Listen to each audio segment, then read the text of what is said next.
Okay, so hello everyone. Welcome back to Fundamentals or Foundations of Shorthand, and we are now in our third week. So this is going to be our third video discussion for this subject. Okay, so before we move on, please have with you your modules nang sa ganun may guide kayo sa ating magiging discussion. And as I have requested in our last video, I hope that you also have with you your steno pads. May mga mura naman pong steno pads tayo dyan, mga 16 pesos, ganyan. It's very impossible na wala kayong pambili, right? So, meron kayong steno pads, as I have explained last time. In this subject, you're going to be required to write whatever I write here in my lessons, in my video discussions. Though nandyan na sa inyong mga modules, but still you have to write everything that I write in my module, in my discussion, and rewrite whatever that is there in your module. So, ang magiging setup natin, as I discuss here and as I write here, you also have to write it down there in your steno pads. Okay, so kung wala po kaming steno pads, any sheet of paper as long as you have it lengthwise. So you have to use first the left side of that sheet of paper, and then after nung mapuno nung left side, you go to the right side. But I will allow it every now and then, but what I need during checking, because I'm going to check, diba, nasabi ko naman in the last video, that you have to submit your notebook together with your activities on every time that you come and submit your requirements or your activities. You also have to carry with you your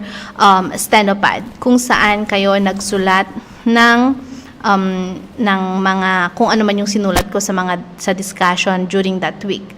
Okay, so malinaw po ba? So now, before we move on, uulitin ko, please have with you your module 1. The second is, please have with you your steno pad or any sheet of paper that you could use to write on. And then later on, syempre kailangan pa rin ninyong i-rewrite yon sa steno pad. Okay? And then, syempre, kung may steno pad, may papel, kailangan din ninyo ng ballpen. Ano naman po ang gagamitin ninyong pagsusulat, right? Gagamitin ninyong pagsulat dun sa papel kung wala kayong ballpen. So, ballpen, if possible, black. Pero kung meron kayong, kung blue ang meron, sige, okay na. Pwede na yan. Basta ang importante, sundan po sana ninyo ako sa aking pagsusulat in this lesson. Okay, so, in our first two lessons, those are introductions, okay? Theory ang mga yon. So first, we have, nung week 1, we have the historical foundations. And then week 2, we discussed about the concept ng shorthand writing, which is the write what you hear. So we have explained there that when you say write what you hear, when you use shorthand writing, we do not write all the letters that is spelled or that is present in that word when you spell it. For example, the name. So the word name, hindi mo isusulat yung stroke ng N-A-M-E. Dito, or this is the reason why shorthand writing makes you write faster compared to yung pagsusulat na regular na pagsusulat, yung layman's term. Kasi nga, we omit. What do you mean when we say omit? We remove or we disregard letters that are, letters or vowels that are not stressed when saying a certain word. For example, yung, ano ba? Let's say, Mike. When you say Mike, how do you spell Mike? It's M-I-C. Mike pala yun. No. Mice. Okay, so let's say mice. It's M-I-C-E. Okay, so when you say mice na M-I-C-E, ang narinig mo dun sa pagsabi mo ng mice na M-I-C-E is M, the sound of M. Anong letter ang may sound ng M? It's M. And then, the sound of I, na I, also I, and then, S, mice. So, you do not say it's C, but it's S because the letter that has the sound S is S. So, kung i-word or voice out mo or kung gagawin mo yung sounds na narinig mo when you say the word mice, ang magiging letters lang natin present is the M, I, and S. So that's how you spell mice in shorthand writing. Ma'am, magkakalito po. Paano namin malalaman kung ito yon or yan yon? So, as we move on, as we go on, you're going to appreciate kung gaano kagaling ang utak ng isang tao. Because dito pumapasok ang sa shorthand writing pumapasok ang tinatawag natin na common sense. Ma-appreciate nyo yan as we move on. So, don't panic. Don't overthink. Kasi pag nag-overthink kayo, lalo lang kayong mawalang matututunan. Let's take one step at a time. Okay? So, now, ayan, medyo mahaba-haba na yung aking introduction. I hope you already have what we need. So, let's move on to our discussion proper. So, in this video, sabi dyan sa inyong lesson, kung titignan ninyo sa lesson ninyo, ang nakalagay dyan sa topic, we have the stroke of A and E, stroke of A and E, stroke of T, D, stroke for N, M, punctuation and paragraph symbols, symbol for capitalizations, shorthand symbol for H and the beginning of words, and then word ending ing, shorthand symbol of long I. So, medyo marami-rami, pero akala nyo lang yan. Madali lang po ito. Konti lang yan pag sinulat natin lahat. Okay? So, first, let's have parang tawag dito, summary. Magkakaroon tayo ng overview dun sa basic na strokes ng shorthand writing. So, in shorthand writing, we have six basic strokes. So these strokes are the representation of our letters A, letter E, letter N, letter T, letter D, letter N, letter M. Now, as you can see here, grinupo ko sila, right? So, we have A and E, we have T and D, we have N and M. So, the same is true with your modules. Now, to make it easier, bakit po grupo-grupo? In shorthand writing, we have similar strokes. But the only difference between the similar strokes are its sizes. So, for example, the stroke we use for letter A is a big circle. Now, the stroke we use for letter E is a small circle. So, you see, they have the same stroke, which is a circle. The difference is that its size. So, letter A has the big circle. Letter E is a small circle. Now, let's move on to T. So, T has the slanting line, upward slanting line na maliit, short upward slanting line. So, maging familiarize yourselves with the terms that we are using here. It will help you adapt easier to yung ating mga lessons. Okay? So now next we have D. We have the forward slanting line or longer forward slanting line. So N, we have the sleeping line, short sleeping line. So we have short sleeping line. Then M, we have the longer sleeping line. So you see kung bakit natin sila pinagsama-sama. So we have N and M as a pair. We have T and D as a pair. And then we have A and E as a pair. So paris-paris po. Naintindihan po ba? So now, the next question is, how do we put them together? So first we have name. Let's try name. So we have name, right? So now, when you say name, ano yung narinig mo na sound? So sound sa name na word. So N, A, and M. Name. N, A, and M. Name. Walang sound ang letter E. Hindi naman name, right? You do not say name. So the E there has no sound. That's why we have to omit it. Now what we have is N, A, and M. So ngayon, paano yan isusulat? We have N, and then we have A, and then we have M. You see how we do it? Ulitin po natin. We have N, A, and M. Now, let's simplify the stroke. Or let me just, ano yung tawag natin dito?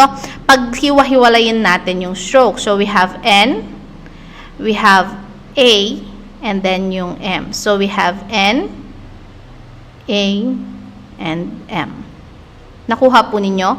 Yan po yung ating N. This is the stroke for letter N. As you can see, yan. This is the letter N. So, we carry it here, yung ating letter N. And then, ito po yung stroke natin for letter A. So, we carry it here for the A sound in name. And then, lastly, we have the M here, which is a longer sleeping line. And, transfer natin dito for the M sound ng name. Now, yung N, A, M na yan, we put it together, it's going to be like N, A, M. Nakita po ninyo yung difference ng N and M? Make sure that the N is always shorter than your M. And there should also be a uniformity when you're writing, pero let's discuss that later. So, let's concentrate here first. So, sa letter, okay, so uulitin ko. In shorthand writing, in Greg's shorthand writing, these are your basic strokes. So, we have 6. First, we have A and E, which is represented by a circle. A circle. So, A has the bigger circle and E has the smaller circle. Now, next, we have TD. So, pares-pares yan. So, isang technique kung paano ko siya na memorize or paano ako na familiarize during my college days is that minememorize ko yung grupo. Kung may grupo yan, minememorize yan. AE, AE, grupo yan. TD, grupo yan. NM, grupo yan. So, you know that kahit na iniisa mo sila, kahit na, alam mo na yung magkagrupo na yon, iisa yung style ng stroke. Ang difference nga lang is yung kanyang size. So, ayan, let's, again, the 6 basic stroke is the stroke for AE, which is represented by a circle. TD, which is represented by a forward slanting line. Bakit sinasabi na forward slanting line? Kasi pasulong. Now, when you say backward slanting line, it would be like this. If this is the line, then this is going to be your backward slanting line. But since it's forward slanting line, you're going to start on the line, pasulong. Okay? So, that's why you call it forward slanting line because you go forward. Now, slanting, kasi nga hindi naman yan standing line or straight line. Yeah, it's a straight line pero hindi siya standing line, hindi siya sleeping line. It's a slanting line. So, malinaw po, T and D is represented by a slanting line, T being the shorter and D being the longer of the two. Next, N and M are together as well. It's a group. It's a team. Now, N and M is represented by a sleeping line, N being the shorter and M being the longer. So, are you done writing it in your notebook? Tapos na po ba ninyong i-write sa stenopad ninyo yan? And also, na-explain po sa inyo kung paano magsulat, right? In our video for week 2, na-explain doon kung paano gamitin ang stenopad. So, you have to stick to that rule. And I'm going to check your notebooks. I will be strict in checking notebooks. Okay? So, ayan. Tapos na natin yung ating basic rules. Now, let's move on to stroking words. Stroking words. So, meron tayong set of words dyan sa inyong module. And yun yung ating gagawin. So, let's put it here. We have A, we have E, and this is a big circle. This one is a small circle. Now, we have T, and we have D. This is a short forward slanting line, and this is a longer short forward slanting line. Now, we have N, and we have M, which is represented by a sleeping line, N being the short one, and M being the longer. Okay? So, now let's move on to your set of words. Inulit-ulit ko naman na po, right? It's very unlikely na hindi pa ninyo naintindihan. So, let's move on. So, here are the set of words na nandyan sa inyong module. And inuulit ko po, please write it down. Write it down. Yung sa notebook ninyo, write it down. Okay, so we have me. Now, paano ang me? Ano ang strokes ng mi? Ano ang sound ng mi? Anong letters ng mi ang may sound? So, we have m and e. Mi. Mi. M and e. So, nasan ang mi? Nasan ang m? It's the letter M. Nasan ang e? It's the letter E, which is represented by yung small circle natin. So, now, let's put them together. How we put it together? We have the M. Of course, you're going to write on the line in your notebook. So, we have the M and then the E. So, nakita ninyo, diretso lang po ang kamay. Hindi po ninyo tinataas yung ballpen. Ulitin po natin. So, we have the M and then we have the E. Me. Next, May. May. So, what sound did you hear in the word May? What letters have sound? It's M and A. Walang sound yung Y. Walang sound po yung Y. May. It's M and A. Okay, so take note dito Yung A na sinasabi ko dito is yung mismong A dyan sa May. As in, yung A dyan sa May, yan yung A na sound. It's not A, it's A. The same is true with the me. The E, it's E, not E. It's E. Okay? It's the short E. Malinaw po ba? So, kung meron po kayong question with regards the sounds ng phonetics ng ating mga vowels, please feel free to PM me. I-message po ninyo ako sa Messenger. Okay? So, lilinawin po natin. So, when you say May, ang letters na nandun, ang letters na may sound is yung M and A. Walang letter yung Y. Kasi nga, yung A, ang sound na A is just yung A sound, hindi A. Okay? So, we have, in English, we have short and long letter A sound or vowel A sound. Yun yung A. And then, the other one is A. So, the A in May is same with the A here na big circle. So, when you say May, medyo lumayo na po tayo sa discussion. When you say May, we have M. Okay? We have again M. And then, we have the A sound. We do not have the Y sound. So, what we have here is a big circle. Now, paano po yan itra-transcribe ng diretso? Paano isusulat? So, we have M. And then, we have A. Ina-exaggerate ko lang dito para makita ninyo. It does not necessarily mean that you also have to do it this big. Okay? Ayan, May. As long as nakikita na yung A ninyo mas malaki kaysa dun sa E, and that would be fine. Okay? So, next, mean. Now, when you say mean, what sound or what letters has a sound when you say the word mean? So, we have M, E, and N. Mean. So, we only have M, E, and N. So, we have M, E, and N. Mean. Now, how you're going to stroke this? We have M, E, and N. You see? Ulitin natin. We have M, E, and N. Mean. Next, main. Main. Main. So, dun sa mean, walang sound ang letter A dun. Walang sound yan. We cross the A there. Because what we only hear when you say the word mean is M-E-N. Mean. M-E-N. Mean. Now, next we have main. So, when you sound the letters that you hear, when you say main, it's M, A, and N. The I there has no sound. Nakukuha na po ba ninyo yung thought? Or yung technique na write what you hear. So, when you say main, ang letters lang po na nakuha natin or narinig natin is the M, A, and N. So, that's the sounds that we hear. It's the M, A, and N. And M is, anong letter yung M? It's M. And then A, anong letter yung A? It's A. And then N, it's N. Now, how do we write it together? The same as the mean, pero mas malaki lang yung circle. So, we have M, A, N. Main. Next, we have ni. Okay, so when you say ni, may sound ba dun yung K? Wala naman, right? So, when you say ni, the only sound that you hear is the sound of N and E. Ni. N and E. Ni. Right? So now, what letters has the sound N? It's N. And then what letter has the sound E? It's E. Now let's put it together. We have N and E. Ni. Nakukuha na po ba ninyo?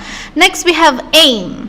When you say aim, ano yung narinig mo doon na sound? We have A and M. Walang sound ng I. Walang sound po ng I sa aim. You only have the A and the M.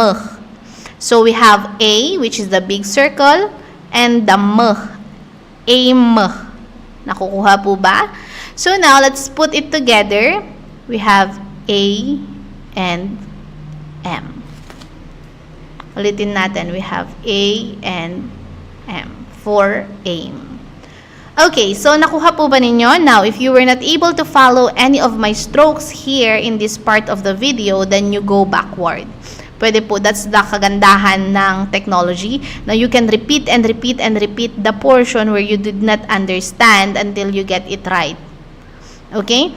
So now, let's move on to our next set of words. Ano na naman yung susunod? Ano naman yung susunod? We have, parang ano yata yun? We have the,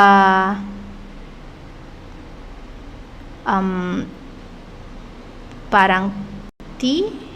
T ba? Yung mga words natin.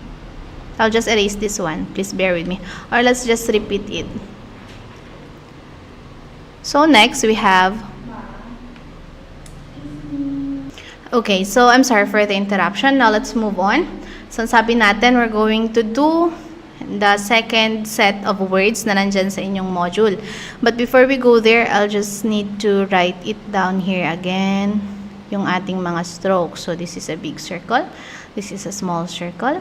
Now, we have T, and then we have D, which is a slanting line. And this one is the longer slanting line. Now, we have N, and we have M.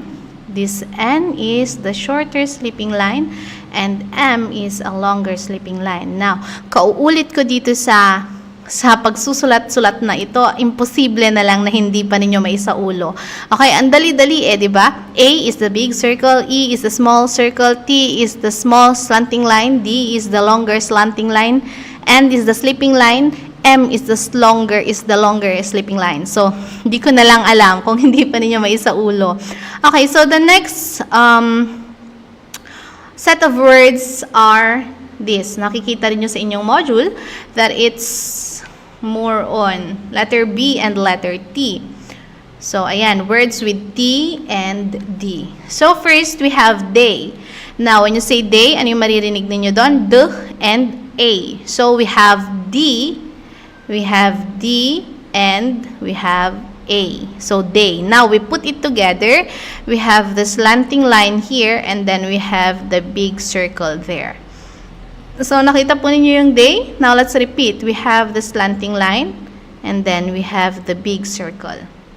Next, date. Now, we have date. Ano naman yung words or yung sound na narinig ninyo when you say the word date?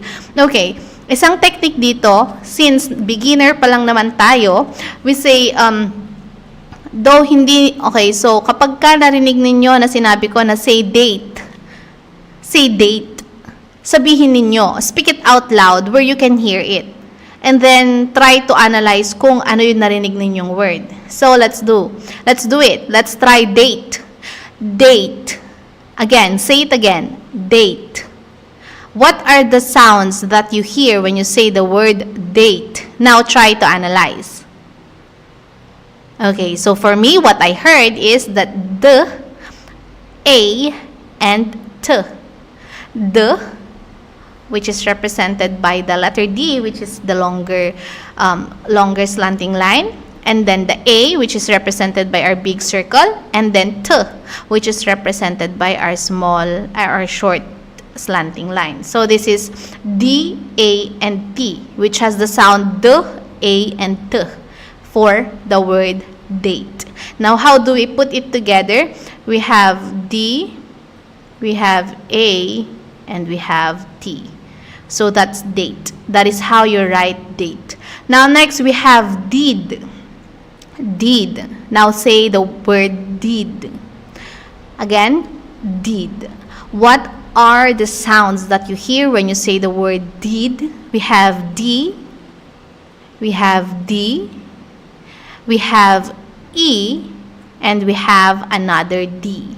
So D-E-D, D-E-D, did.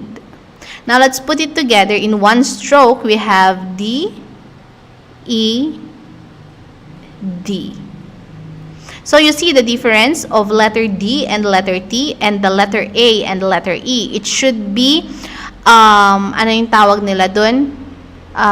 Kita, halata, kitang-kita na ito maliit to, yun, malaki yun. So dapat kitang-kita. Okay? Next, we have made. Say the word made. Made. Now, what are the sounds that you hear when you say the word made? We have M, A, and D. So we have M, A, and D. Made. Now let's put it together in one stroke. We have M, A, D.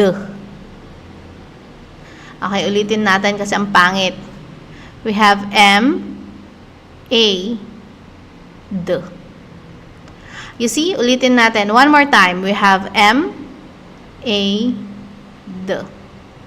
So, habang ginagawa ko ito, nakita ko na there are instances where you cannot get it properly or get it right for the first try. So, to make your stenopads clean, I think it's better to, while you're practicing, while you're not sure of how you're going to write it down, siguro, gumamit muna kayo ng scrap, or maybe it's safer to use a pencil. Yeah, maybe it's safer to use a pencil. Use a pencil. Okay? For now na hindi pa kayo bihasa, for now that we're still beginning this lesson, pwede siguro na pencil muna. But as you move forward, as you get better, I really suggest that you start using ballpen. So, kung hindi naman ninyo gusto ng lapis, pwede kayong mag-try muna ng scrap paper hanggang sa makuha ninyo ng tama yung technique kung paano isulat yung isang word before you translate it or before you transfer it to your stenopad. Okay? So, now let's move on. We have a mate. So, say the word mate. What are the sounds that you hear when you say the word mate? We have M, we have A, and the sound of T. Mate. So, we have M-A-T, mate. Oh, omitted yung letter E. So, now let's put it together. We have M, we have A, we have T. You see the difference between D and T? This is made and this is mate. Now, let's move on to the next one. Meet. Meet naman ngayon. So, we have M, we have E, and we have T. Meet. Now, let's put it together. We have M, we have E, we have T. Meet. Now, next, T. When you say T, we have T and E. T. Tama? T and E. Walang A. Walang sound ng A. Teya. Hindi naman teya yan. It's T. Next, we put it together. It's T and E. I hope nasusundan po ninyo. It gets exciting. It's very fulfilling once you're able to do it on your own. Next, we have eat. E, T, eat. Okay? E, T, eat. Paano yan? Paano po yan? Eat. Ano ba yung nandun sa eat? We have E and T, which is the T sound. So, now you put it together. We have E and T. Eat. Now, team. Team. So, we have T, E, and M, team. So, T, E, and M for team. Now, look closely. T, E, M. Ano yung nakita ninyong difference? Ng team and then yung made. Nakita ba ninyo yung difference? So, the E here is outside. Yung sa team, T-E-M. You see? The E here is outside. While yung ating made, it's inside. Ma'am, paano po yan? So, madali lang yan. Kapag ka forward, sleeping line ang nauna, and then ang susunod is a slanting line.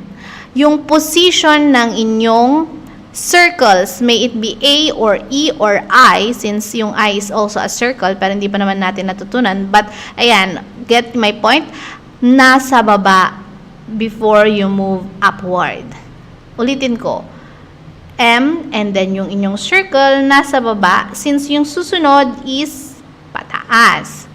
Ngayon naman, dun sa team, ang rule naman po dyan, kapag ka ang nauna is yung pataas and ang susunod is pahiga, ang inyong E nasa labas. Nakuha po ba? So, kung ang nauna is nakatulog, bago yung pataas, then yung circle ninyo nasa baba. But, kung ang nauna is yung pataas, and then ang susunod is pahiga, yung E ninyo nasa labas. Why?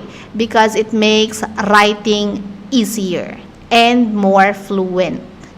Nakuha po? So, ayan. I hope you were able to get my point in explaining this. Yung difference ng paglalagyan ng inyong circle. Okay? So, now, ayan, let's move on. We have tame. Tame, so what are the sounds you hear when you say the word tame? It's T, A, and M. Tame. Wala pong sound yung E sa last. Hindi yan tame. It's tame. So, it's just T, A, and M. Now, how do you do it? We have T, A, and M. Now, let's put it together. We have T, and then, di ba, yung last M. Now, where are we going to put our circle? Sa labas. Now, we have T, and then A, and then M. Tame. Now, we have ate. Hindi po ate yan. Hindi po tayo nasa Filipino. That's 8. That's the past tense of eat. So, we have 8. How do you spell 8? We have the sound of letter A and the sound of letter T, which is T. Now, let's put it together. We have A and T. 8. Now, aid. Same is true with this one, yung 8 natin. Yun nga lang, letter D yung susunod. So, we have the big circle and the D stroke. So, let's put it together. We have A, D. Okay, so those are our words for the TD sounds, and I hope you were able to get it right. So, kung medyo nahihirapan po kayo and this video is not enough for you, you can ask me directly via Messenger. I-PM po ninyo ako, inuulit ko. But if you really need it ng harap-harapan yung explanation, just message me and then let's schedule a date. Okay? So, let's move on. Next. But before we move on to our next set of letters, syempre ilalagay na naman natin yung ating mga strokes dito. So we have A and E, which is represented by A is the big circle, E is the small circle. Next we have T and D. Yung ating T is a short forward slanting line. Yung ating D is a longer forward slanting line. Next, we have N, which is represented by your short sleeping line, and then M, which is represented by our longer sleeping line. So, let's go on. Let's move on to our next sounds. Pero hindi na pala siya sounds. These are yung tinatawag nating punctuation marks. So, when you say punctuation marks, ano po yung ating mga punctuation marks? Period, question mark, ayan, paragraph, comma. So, ano yung mga symbols? Diba? For example, yung period natin, compare natin. Yung period sa layman's term or dun sa English na ginagamit is just a period. Period lang, right? Period. Yung question mark is ganyan. And then yung paragraph, indentation. 'Di ba yung paragraph kapag ka ganyan yata, indent. When you see an indentation sign there, that means that's the next paragraph. Next comma is like that. semicolon is like this, and then colon is like this, hyphen, hindi ko alam yung hyphen, wait, and then we have dash, ganyan, and then yung exclamation point natin, ganyan, and then yung left parenthesis, and then yung right parenthesis. So now, in shorthand writing, may sariling, ang tawag dito, strokes ang ating mga punctuations. Yes, ang ating mga punctuation marks. So, yung period sa shorthand writing is like this. Yung question mark is like this. Yung paragraph is like that. It's the greater sign. Parang it says next. And then yung ating comma is a comma inside a circle. Yung ating semicolon is a semicolon inside a circle. Yung ating colon is the same colon inside the circle, and then yung ating hyphen is like that. Yung ating dash, saglit, check natin. Check natin yung dash. I'm not so sure. I'm sorry. Nakakalimutan ko din minsan.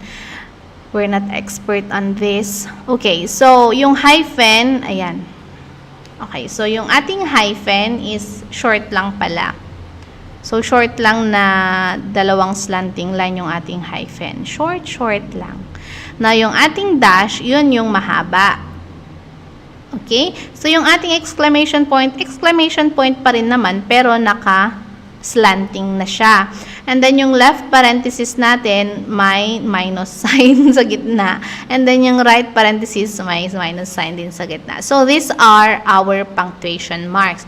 So, for example, you're saying, is this your house? Is this your house? Then, diba, this is, this statement or this question ends with, of course, question mark. So, instead of putting yung ating question mark na ganyan, ang magiging lagay, or ang ilalagay mo when you're using shorthand writing would be X at the end. Or kung, let's say, you're saying, this is my house. Let's say you're saying that this is my house. This is my house. So, this is a statement. Therefore, it ends with a period. So, yung period mo, nandun. Okay? So, nakikita po ba ninyo yung ating differences between shorthand punctuation marks and yung English punctuation marks. So, wag po kayong malito. Masasanay din naman kayo. So, as of now, siguro every now and then, kinakailangan ninyong tignan kung ano yung mga strokes ng mga yan, ng mga words na yan, or ng mga punctuation marks na yan. Pero as you move on, as we go on, and as you write more using shorthand writing, hindi niyo kailangang tignan every now and then yung mga notes ninyo. Kasi nga, ayan, you are already familiar with these strokes. So now, let's move on to the next. Yung tinatawag nila na capitalization of words. So, yung capital symbol. When it's a name,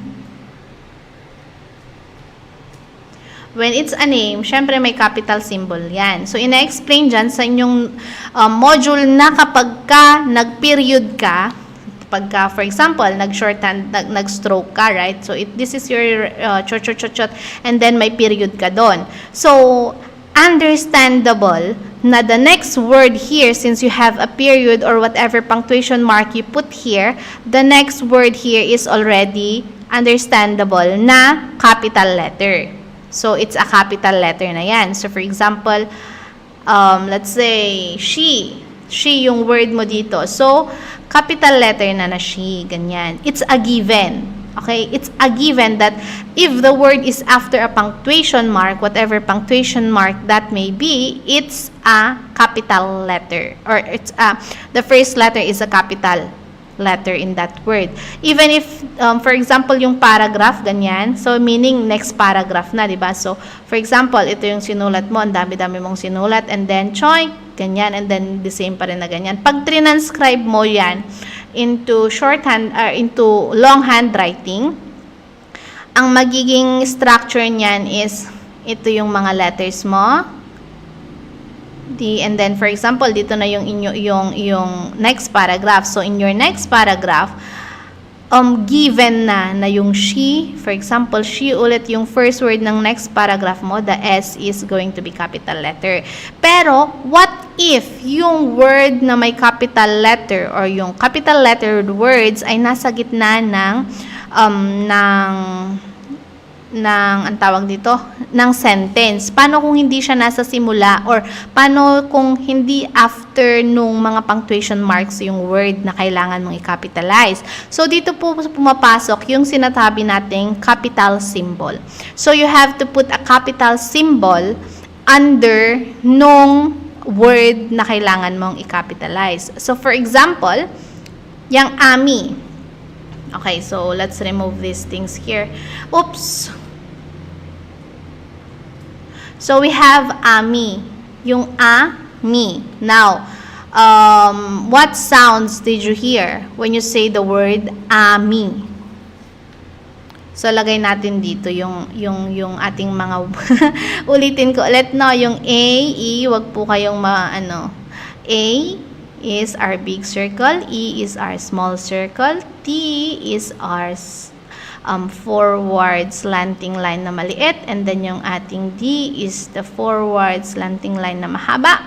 And then we have N and we have M, which is represented by, ayan, short sleeping line and long sleeping line. Now, let's do ami. When you say ami, we have A, which is yung A. Okay, so, ma'am, sabi mo naman kanina na yung A is A lang. Okay, i-explain ko ng mas maaga, though meron tayong lesson for that. The long A, na sound A sa may, and the sound A, as in ami, yung A doon, has the same stroke. Parehas na A, which is big circle. Okay? So, ayan. Na-explain ko po ba ng maayos? Yung A and yung A sound has the same stroke, which is the big circle. So, yung ami na yan, ano yung narinig mo na sound? It's A, M, and E. Hindi Y. It's E. Ami. A, M, E. Ami. Tama? Tama po ba? Nakuha po ba? So, now, let's write the strokes first before we put it together. So, A is a big circle. M is a longer sleeping line. And E is the small circle. Now, let's put it together for the name. We have A, M, E. Let's write it properly. We have A, M, E. Now, saan po natin ilalagay yung sinasabi natin na capital symbol? So, ang capital symbol ay ganyan yung symbol niya. So, paano po ilalagay, ma'am? Dito po sa baba. Ayan. Nakita po ba ninyo? Oh, one more. Nate. N-A-T. So, we have N-A-T. Now, let's put it together. We have N, A, and T. And then, we have our capital symbol. Next, May. We have a M and A. And then we have our capital symbol. Lastly, we have Dean. So, Dean, we have D, E, and N. Now, sabi natin kanina, kung ang mauunang letter is a slanting line before the sleeping line, your circle should stay outside. Therefore, when you write Dean, it should look like this. D, E, N. And then, of course, don't forget your capital symbol. Okay, so this is how you show that this word should start with a capital letter. Dapat may capital symbol after nung last na stroke ng word na yan.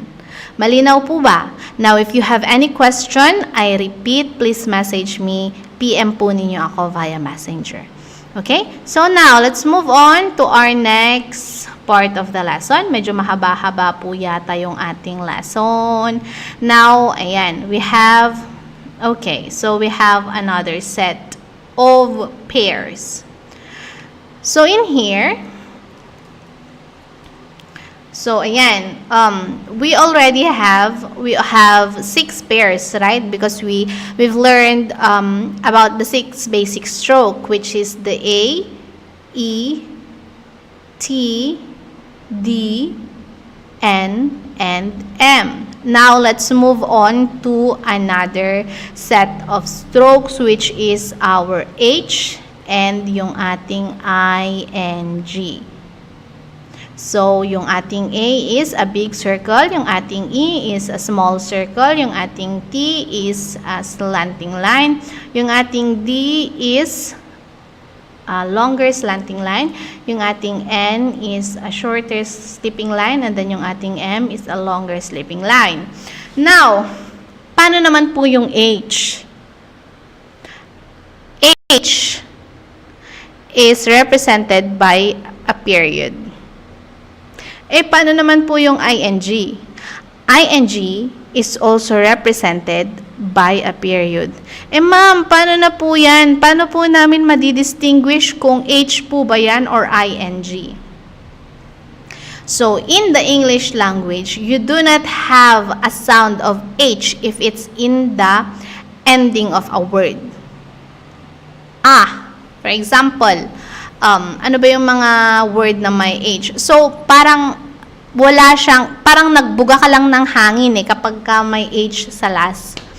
So, usually, ang H, ang mga words na may sound ng letter H ay nasa unahan. Tama po ba? For example, happy, ham, house. Yung H na sound doon, nasa unahan. Now, yung ING, wala ka namang ING na sa unahan nakalagay. Usually, yung ING natin, though we have special cases for ING, pero this is very minimal kung gamitin.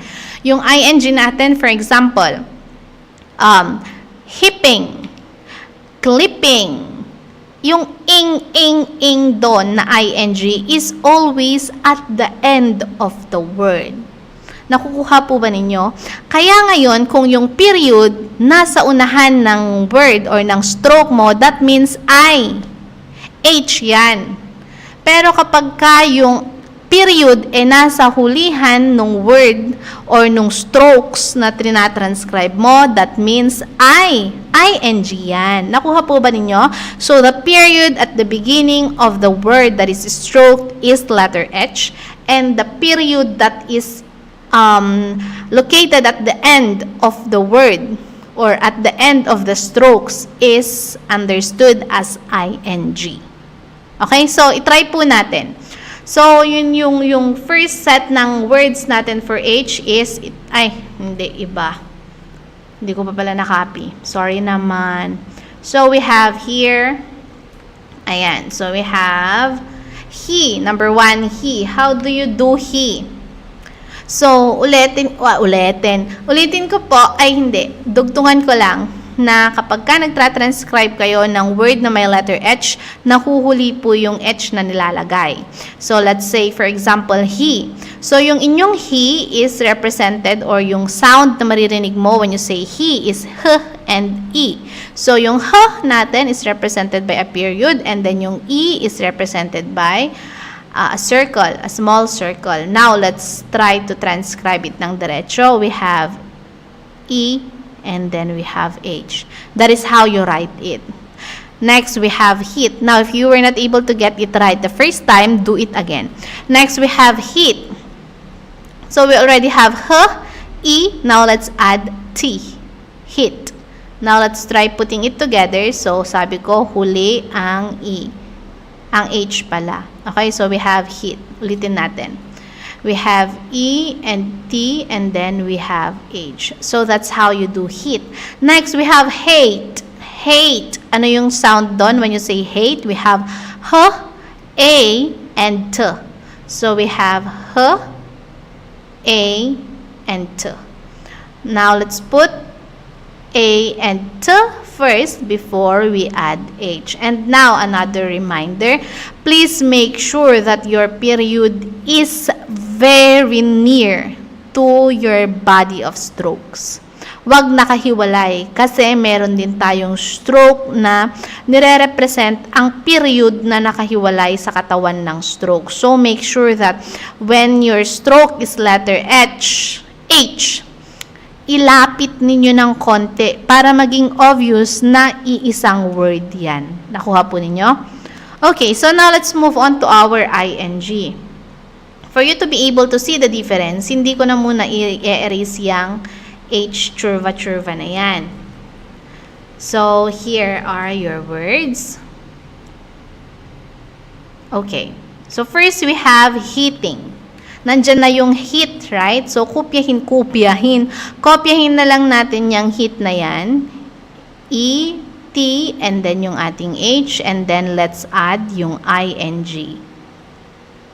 Nakita po ninyo? So, yung period dito before the stroke, the body of stroke is H, and then yung period after nung stroke is ing. Next, naming. So, name kanina, we have N, A, and M. So, it's N, A, and M. And then now, let's add ing, which is your period. Now, how do we put it together? We have N, A, M, and then ing. Naming. Ulitin natin. So, we have N, A, M, ing. Okay? So, next, taming. So, tame. We have T, A, and M. And now, let's add ing. So, we have T, A, M, and ing. Now, how do you put it together? T, A, M, ing. Taming. Next, hiding. So, when you say hid, what sounds are there? We have H, E, and D. Now, let's add ing. Ayan. So, let's put it together.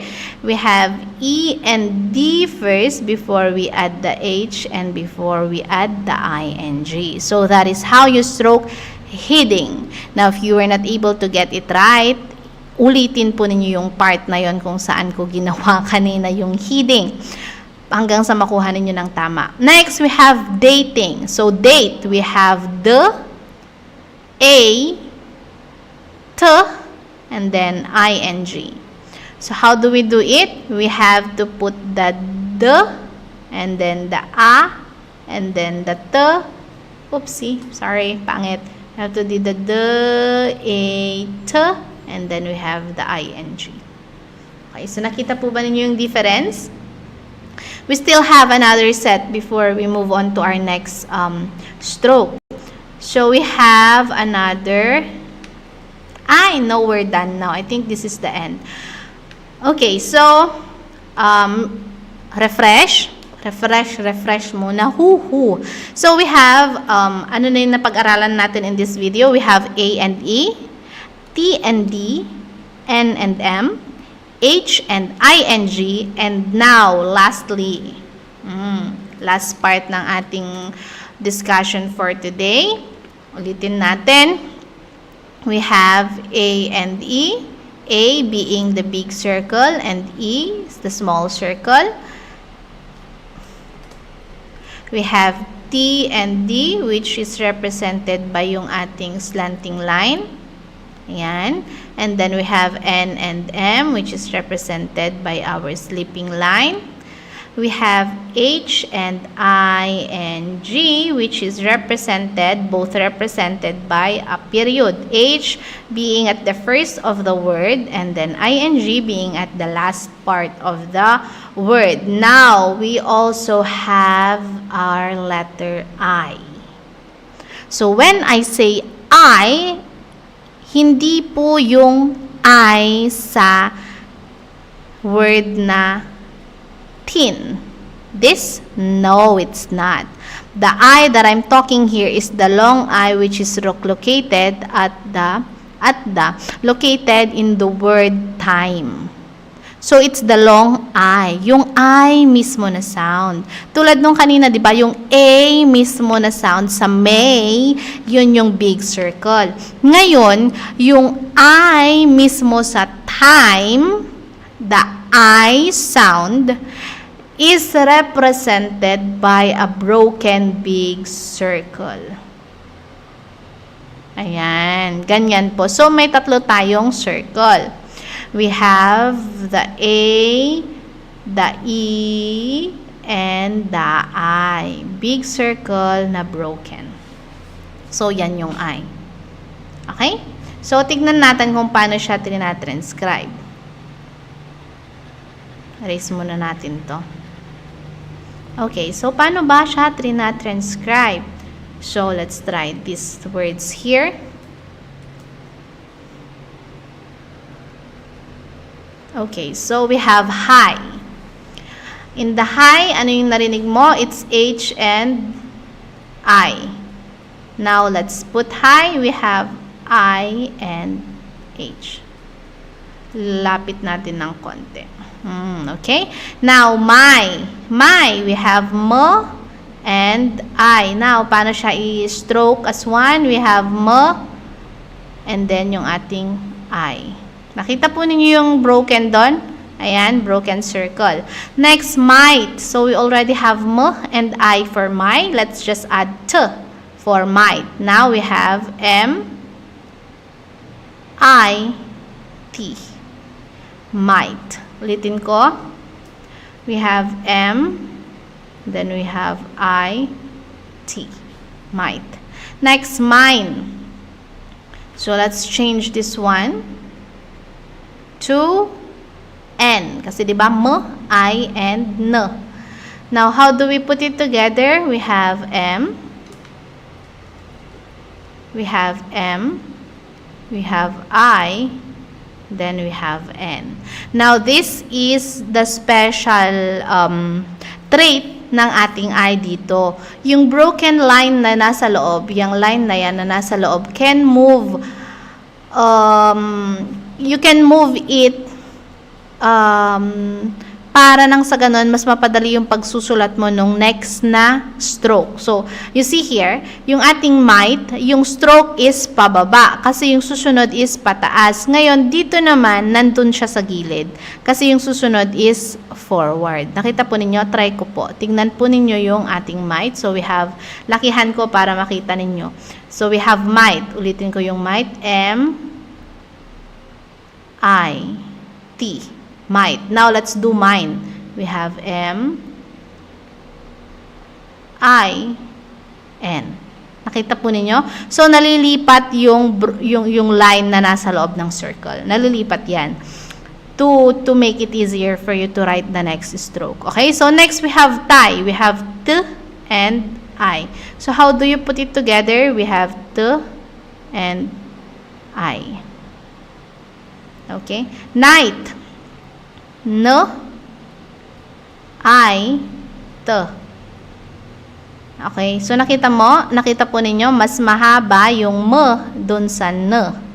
Next, die. So, we already have tie. All we need to do is to make the T longer to make it D. So, we have D, I, for die. Okay. Nakuha po ba ninyo? So, I know that not all of you were able to follow through all what I've been writing here the first try, but please try until you succeed. Yan po yung motto natin dito sa shorthand writing because nobody is that dumb not to be able to, diba? Kahit naman sino, pag pre-practice mo ito, matututunan. So, please, all I need or all I ask of you is that have patience in trying. Don't be discouraged. Manghirap. Yes, mahirap talaga yan kasi bago eh. Pero kapag ka tumagal, ito first pa lang natin na meeting ito, first pa lang na video, first pa lang ng trial ninyo to try to write the strokes using shorthand writing. So, it will be very hard. Talagang mahirap yan. But as we move on, as we go forward, as you learn more, as you write more, then everything will be easier. So, trust me, nag-flanax yata ako. Hindi, joke. But, I've been through this and I know, alam ko, kasi na-try ko. And then, ayan yung sabi ko, I'm very much willing to help you just in case na may mga hindi kayo naintindihan. Pero, di ba, sabi ko nga, pwede naman ninyong i-backward itong video na ito para balikan ninyo yung mga hindi ninyo nakuha na strokes na tama. And then, I think meron pang feature ang phones kung saan yung ini-slow. Yung ini-slow niya, yung pace ng video para nang sa ganun makuha ninyo step by step. Okay, so that's it everyone. But before we end this discussion, I want to try and discuss with you yung inyong magiging tawag dito, activity. So here's your activity. Ang sabi sa inyong instruction, analyze the given strokes below. Complete its sentences by transcribing the shorthand words to longhand writing. The complete sentence in a yellow pad. Write the complete sentence in a yellow pad and submit it to your instructor. Okay? So, ayan. Pero, ang sabi dito sa inyong requirement is to write it in a yellow paper. I think it would be best if you're going to write it on your stenopad as well. Para minsanan na lang yung pagsasubmit. Pag sinubmit ninyo, I think I will just, no. I'm sorry. My bad. It won't be good pala. Yeah, it won't be good if you're going to submit, to write it on your stenopad. You have to write it on a yellow paper. Okay. I'm sorry. So, you have to write it in a yellow paper. So, ayan. Sabi, transcribe. I-analyze ninyo kung ano yung mga letters na nandyan. So, paano po mag-analyze? Ma'am, paano po mag-analyze? Okay, so let's try number 1. Yung first word lang doon na. So, yung first word natin doon is stroke like this. So, yung stroke natin, so number 1, yung unang stroke is written like this. Okay, so ma'am, paano po mag-analyze? What is this? This is the capital symbol. Now, meaning, yung first letter ng word na to is a capital letter. Ano po yung first letter natin? It's a big circle. So, ano po yung big circle? It's letter A. Now, ano po yung mahabang line na yan? Sleeping line. Ano po yung mahabang line? N po ba yan or M? Of course, it's M. Now, ano po yung small circle na yan? Is it A or E? It's E sound. Now, andyan na. Basahin mo nga. Me. Me. Is this the correct spelling? No, ma'am, it's not. So, you transcribe it correctly. You have to analyze what is the correct spelling of this word. Kasi nga, di ba, when we are transcribing it into shorthand, nag-uumit tayo ng mga letters. And yun nga yung sinabi ko na wala namang sound for letter Y. Pero yung narinig mo doon is E. Me. It's E, not Y. So, you have to transcribe it in shorthand using the E sound. So, yung small circle nga. Pero kapag translate mo na siya into layman's understanding or yung English letters natin, you have to put it or make it into the correct spelling ng word. So, we have, this is Ami. Now, ano po yung correct spelling ng Ami? Me. Capital symbol. Okay? So, that is how you analyze kung ano yung mga letters na yan. So, isa-isahin ninyo. Anyway, nakita nyo naman na kung ano yung mga strokes na nandyan. Ano yung anong stroke ng A, E, T, D, N, M, H, I, N, G, and I. Nandyan po lahat sa inyong mga modules, and nandyan din sa inyong mga stenopads kung sinulat ninyo. And I hope you did, because as I've said, I am requiring you to submit that stenopad every time you come and submit your requirements. No stenopad, no next module. Malinaw po ba? So that's it, everyone. I hope you were able to understand our video discussion. Whatever the lessons we've been discussing here in this video, I really hope you were able to understand. But if not, feel free to message me any inquiries, any questions that you have with regards to this subject and with regards to the activities given in this subject. Please feel free to message me via Messenger. I-PM po ninyo ako. And then, kung hindi po talaga ninyo kaya, message pa rin po ninyo ako na, ma'am, kailangan ko po ng face-to-face na explanation. Hindi ko po talaga maintindihan. So, message ninyo ako sa Messenger, and we're going to schedule kung kailan natin pwedeng gawin ang one-on-one. Okay? So, yan. That's it, everyone. I hope to see you in our next video. Good day and God bless.